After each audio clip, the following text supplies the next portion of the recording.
Hello and welcome to the Always On Point podcast with Kristen Ambos here inside of Wisconsin. We are at a new studio. We're so excited to have you all back and listening. Don't forget that you want to subscribe to the channel so you get all the newest updates on a weekly basis.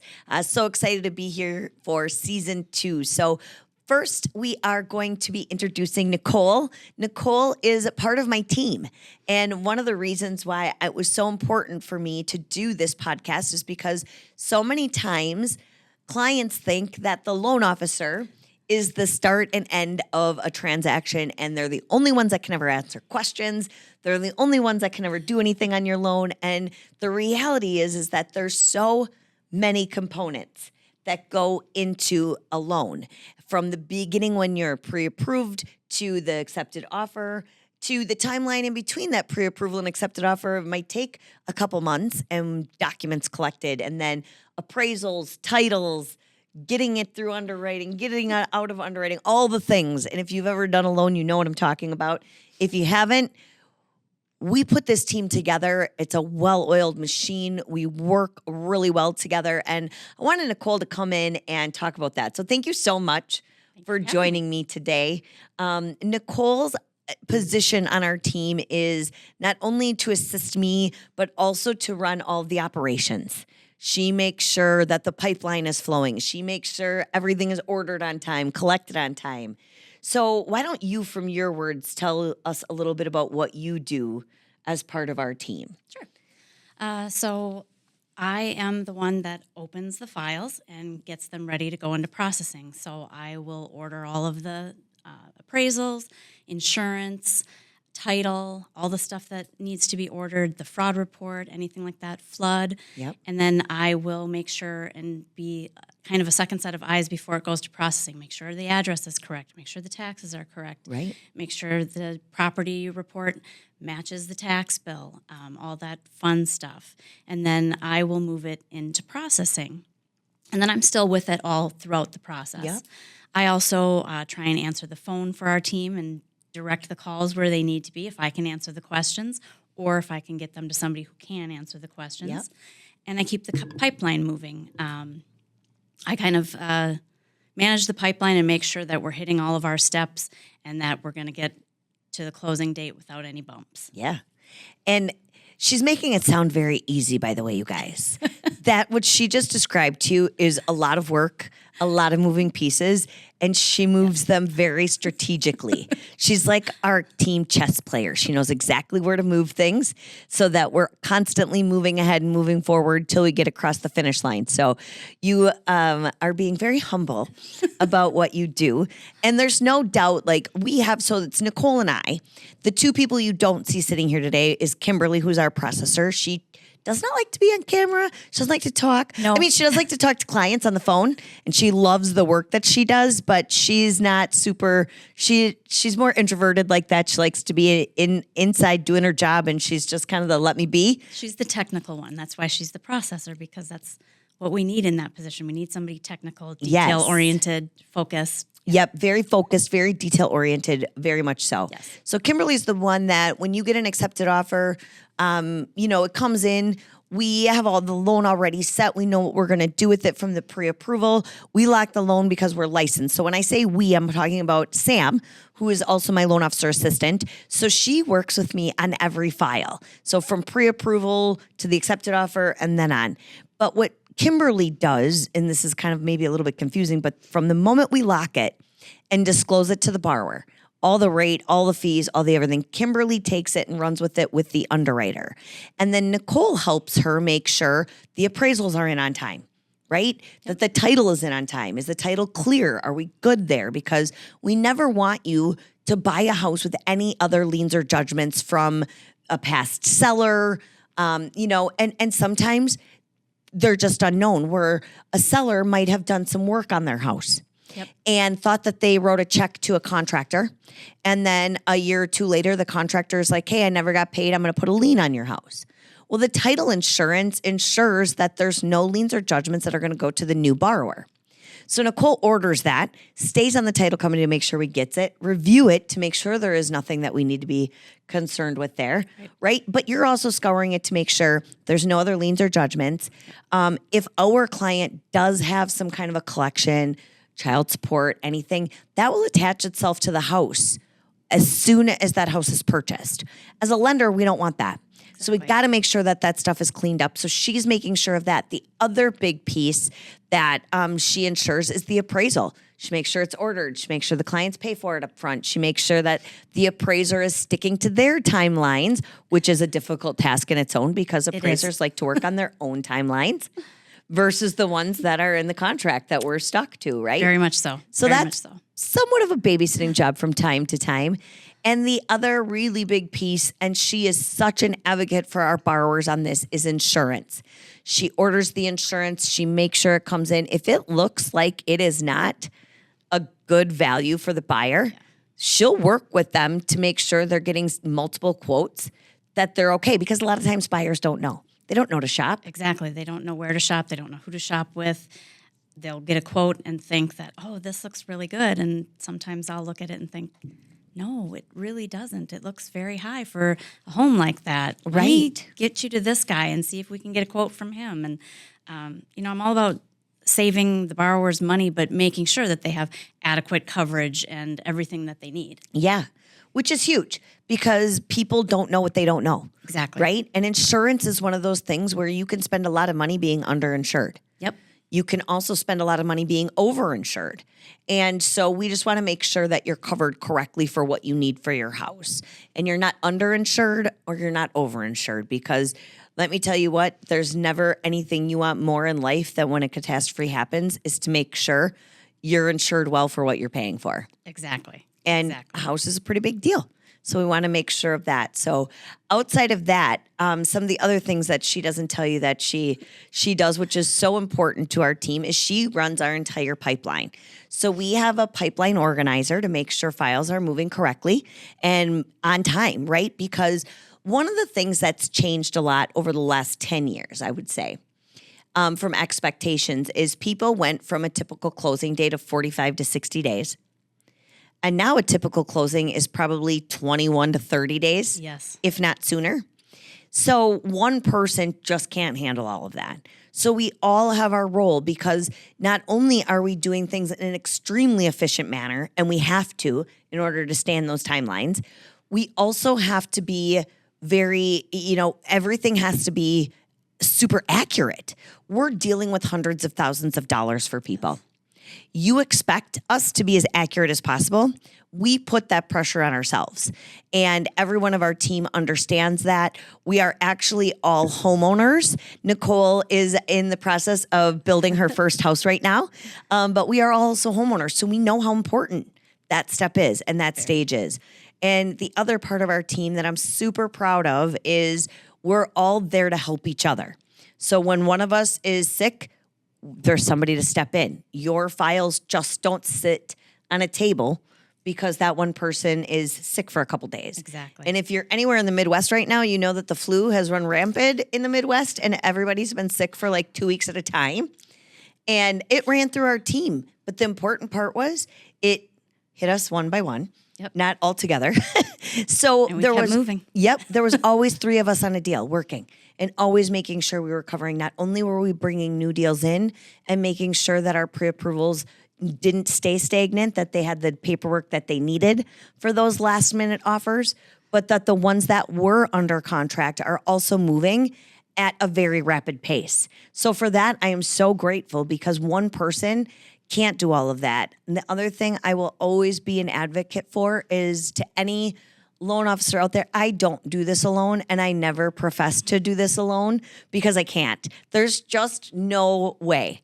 I work a lot, but I am able to really step back because I trust so much of the work that you guys do. And I think we can say fairly that it takes a minute for a solid team to put that all together, right? Yes, 100%. Yeah. It takes a moment to gel, to figure out each other's styles, each other's working styles, your skill set. Yeah. And we all came from 4 different companies at one point. And so we all came with different ideas, things that work better, things that don't. So it's trial and error, right? Absolutely. But you go through those things and you work together with them and you just keep moving. And I would say it's always crazy in the midst of it. Yes. But relatively speaking, in about 8 months, we formed all of that and even brought more efficiencies, I think, to the table. Yes. To be more accurate, to be more upfront, to be able to be more communicative with our borrowers. Yes. And one of those things that I will be completely honest that I never had before that we do now is Nicole brought to us a phone system again, like an old school phone system that people used to have. But it's great because now whenever you call our team, you get a team member. Yes. It rings through to one, then the other, then the other. You're never just sitting in a voicemail for forever. Right. You're being helped right away. And you're getting one of us right away for the answer. And I trust that if Nicole, Kimberly, or Sam are going to answer your call, that they are going to give you the correct answer. And if they don't know, they're not going to give you a wrong one. They're going to say, we'll call you right back, because we're big advocates on that too. Yes. We know a lot. We actually really do in the industry. I don't know the exact timeline, but I want to say we have about 60 to 70 years of experience between us. And that's a lot in this industry. Yeah. We've all been in a really long time. We've all worked for multiple people. So we know what we like. We know what we don't. We know what works. And right now, as we sit here talking to you, I feel like we have that well-oiled machine. Yes. That most gel definitely. that just really works. And we love when our clients trust us on that, because those are the people that have the best experience. Yes. And then the reviews come in glowing, and we love, love, love that. I had one Nothing last better week. than a great review. Yeah. And I had one last week that was like, it's Kristen and her team. Her team was there every step of the way, communicated all of that, because again, it's not just one person. It's so easy to see the loan officer because Right. they're the face of the team and all of that, but the accolades really go to all of us because we all have our role into making this work. So that's why it was so important. I was like, we need to get our team on talking about this, because so often the public doesn't understand Right. what it takes behind the scenes in order to get that done. Right. Exactly. So on a day-to-day, Nicole, if I had to ask you what's your favorite part about our business, what would that be? I actually do enjoy speaking with clients. Mm-hmm. I have a very customer service background, as Yes. you know. So I do like to speak with clients. So I was happy when we got the phone system that I would be answering the phones most of the time, because then I get to interact. Yeah. I like the social part of it. I like helping them. I like answering their questions. So that's probably one of my favorite things to do. Yeah. And I like helping the processors. I not only help our team, but I help the other processors, and I enjoy helping them get what they need and get Right. And the and more, bringing that loan to the finish line. Yes. That's what it's all about. And the more loans you do, I mean, this is like simple physics, right? I joke, but it is. The more loans that you do, the more opportunities you have to see what's out there, the more educated you become. Exactly. It's as simple as that, you guys.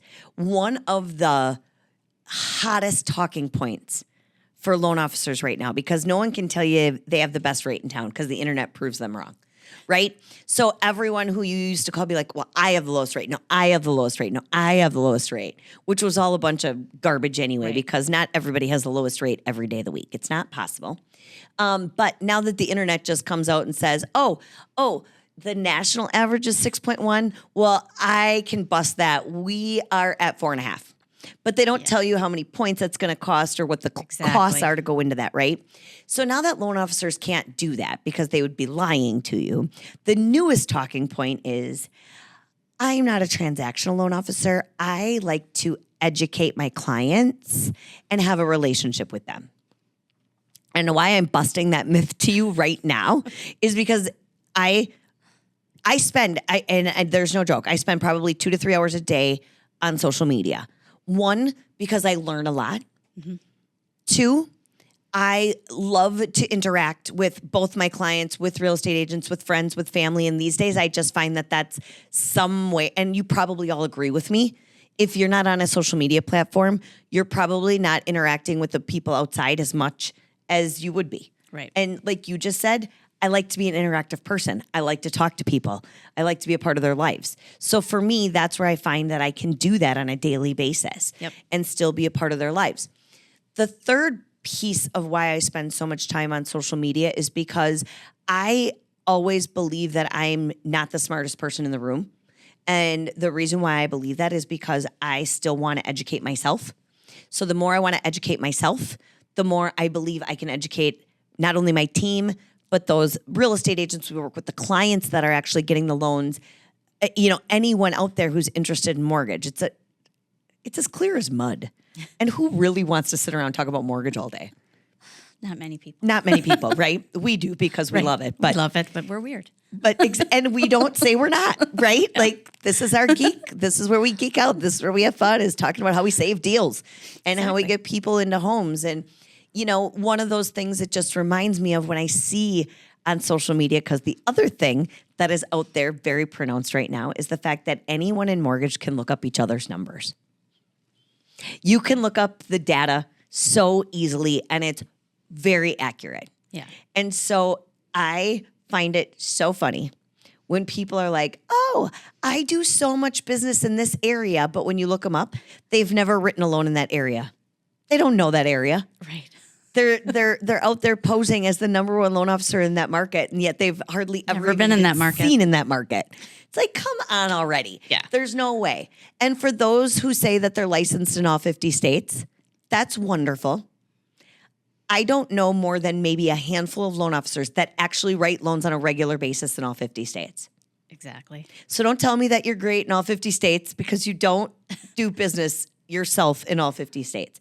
Somebody on your team might, but then include them in it. Show them off, right? Right. So there's just some of that I find to be so funny. But one of the biggest things is no, I educate my buyer. No, I educate my buyer. No, I educate my buyer. But who's really, show me how you're educating them. Now I want to know how you're doing it, what you're doing. Right. Right? Right, exactly. And so this is one of the things that I find just, funny. And hopefully you guys do too. Part of why we do this podcast, if you watched last season, if you haven't, this is my shameless plug, where I'm going to tell you to go back and watch last season, get to know me and how we work. But the other piece of it, why we brought this podcast to life, is because for those of you that didn't know this about me, I was a teaching major when I first went to college. I grew up believing I was going to be a teacher all day long, twice on Sunday. I got to college, got through, 2 or 3 semesters. Then I started in-class work, and I realized that 1 on 20 children, 20 children, was not my forte. And it's not many people's. No, that is a really extremely tough job. Yes. Are educators. And I have a lot of friends who are educators, and I admire them because I tried it. It didn't work for me. But I still really love to learn, and I still really loved to teach. So I found an industry that I love and turned my initial thought of teaching and educating into my business plan. And I've meshed them to make them work, because my belief is, and everyone on our team really, the more you know about the mortgage you're buying, the more wealth you can build for yourself. And isn't that what we're almost all about? Of course, there's always going to be one person that's like, I'm not in it for the money. Sure. You know what I'm saying? Like, at the end of the day, we buy a house because we don't want to give anyone else our money. Exactly. We don't want to rent for forever. We want to build our own wealth. That's one of the main reasons. Yep. Then you invest, then you keep building, and you keep building that wealth through appreciation. I've owned a ton of homes, both personally and investments in my lifetime. That's just something my family was really into. From an early age, we were buying houses and investing. So I think I was 12 when my family bought our first investment property. Wow. And we would, what you'd consider a flip now, we would all go in as a family. We would basically dissect the house, break it down to nothing, fix it back up, and then rent it out. We just didn't flip it you didn't buy it, flip and sell the way they do now. Yep. But you would buy distressed properties, fix them up nice, and then rent them out. And so that was one of the ways I was raised from young on. And so it was always interesting to me. But a lot of times we ended up selling those houses to the renters because they didn't want to leave. They liked the house. And so over time, we had one guy that rented from us for 15 years. And we're like, do you want to just buy this house? Like, it makes more sense for you. So now that you have so much into it. So that was always fun in its own right.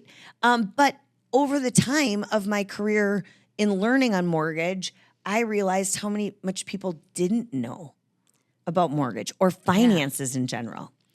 And I think, it really came across the more we depended on the online applications, the automated systems, the less we actually were educating anyone. True. And people You're just losing don't the touch. Yeah, people just don't realize it. And a lot of them are coming to us educated because online allows them to do that. And ChatGPT can, while not always completely accurate, can get you to a lot of really good points to ask the right questions. So if I'm educating people, what am I educating them on now? Well, everyone knows what a 30-year fixed is, right? How does that work? What's the true difference between an adjustable rate mortgage and a 30-year fixed? What are those long-term options? Those are things we break down all the time. And we are one of those teams that goes a step further. Nicole, extremely educated in insurance. I'm not your go-to on insurance. I'm going to be that first person to tell you that right now. I've gotten lucky, and I've got insurance agents in my family who I trust that just make sure I'm taken care of. Nicole, on the other hand, has really taken it upon herself to learn and understand insurance. So that's why if you have an insurance question or she sees a policy that looks out of place, she's going to be the one to talk to you about that and educate you on what you need. So it's so great to be able to have multiple people on our team to do that. Sam and Kim can talk to you about appraisals. All four of us can talk to you about appraisals. What's right, what's not, how should we prepare for that, things like that. So we educate you literally on every step. And we want you to come with us with those questions. Yes. That's why, again, we set up that old school phone system that works phenomenally so that we can get you to the right person on our team to answer the question as carefully and as educationally as we can. Exactly. We don't want anybody sitting and, thinking, well, I don't know about this. And and never be afraid to ask. Just pick up the phone and call because one of us is going to be able to answer. Always. And I'd rather have somebody get that answer than be sitting and wondering about it and it bothering them because then it makes the experience not as enjoyable. And you're supposed to enjoy buying a home. This is a huge step. Right. You want to enjoy it. Right. The other thing that is so important, so we're on the education piece of it and going through with all of that and just teams in general, is you want to make sure that your entire team has that trust factor built in. They have that gel and that communication as well, because you might talk to one person on a team, but if they're not communicating with the rest of the team, then the other person's going to call and ask a lot of questions. Yes. And that, so that communication is huge. And our team, I can honestly look at you in the camera today and look at Nicole and say, our team worked really hard on figuring out our communication strategy. We worked, and we didn't always get it right. No, and obviously in the beginning you're learning. You're learning each other's strong points. You're learning what forms of communication each other likes. Somebody might like email a little bit more. Somebody is really good at Teams popping up. Hey, just tell me I can do that. Not, Yeah. For somebody else that might be, no, that's too much coming at me. Right. So it was really figuring out what worked for each of us and what was going to, be the best way to get all the communication and so that we're all on the same page. Yeah. And I love that we never gave up on that. Exactly. Mortgage is not the most exciting and at many days is got frustrating moments. Appraisals don't come in at value. Buyers buy cars the week before closing that now we have to have the hard conversation of if we can close this loan. I wish I was lying to you about that, but did that not just happen last month? Yes, it did. Where, surprise, we now have a car loan. And I've seen it happen too many times that, oh gosh. Yeah. And one of the things, so I want to touch on this quick because I don't think we've ever talked about this on this podcast. Fraud reports. I think that probably surprised people. I'm going to take you back to that because I think that surprised a few people. Why? Nicole is the one that does that. Why do we pull a fraud report on our clients, Nicole? We want to make sure that you don't own any properties that you haven't told us about. Yeah. That you do work at the place that you say you work and Yeah. that it's a legitimate place, because that will come up on the fraud report. Like, oh, we can't find this employer's phone number. Is this? Is this a real employer? And then we have to connect the dots and say, yep, this is actually a real employer. Just stuff like that. We're making sure that what you told us is actually accurate and that there's no little pieces that we're all of a sudden going to find out and be like, oh, you forgot to tell us this. Right. And I'll bring it back to where this really came up. And, whether the client did it on purpose or not is for them. But a few months ago, we had a client and their fraud report was a really big deal. And I could not get him to understand. And so this is, again, another reason why having a team is so important, because he was just not interested in listening to me anymore. It wasn't getting through. It wasn't clicking. So Kimberly was like, let me pick up the phone and talk to him. For whatever reason, he gelled with Kimberly. Yes. He gelled with her. He listened to her. We were saying the same exact thing, but he just really, he took it from what she said. So she took it and ran with it, which was great. But one of those things that came up on the fraud report that he forgot to tell us about was the fact that he had been married prior to, he owned a home prior to, and it wasn't very long prior to, which meant now we needed the divorce decree. Yep. We needed to make sure the house sold. We needed the sale paperwork. So all of that stuff comes up. Why do we care? In this case, thank goodness, there was no alimony or child support to be paid. But in case there was, whether he received it or paid it, that's what we're looking for, because we have to make sure that if he has a child support or alimony debt out there, that we're including that in his debt to income ratio. So that's what the fraud reports tell us. And sometimes people are like, oh gosh, I didn't even think to tell you that because I got divorced 10 years ago. Okay, that's great. We can do a letter of explanation on that. Right.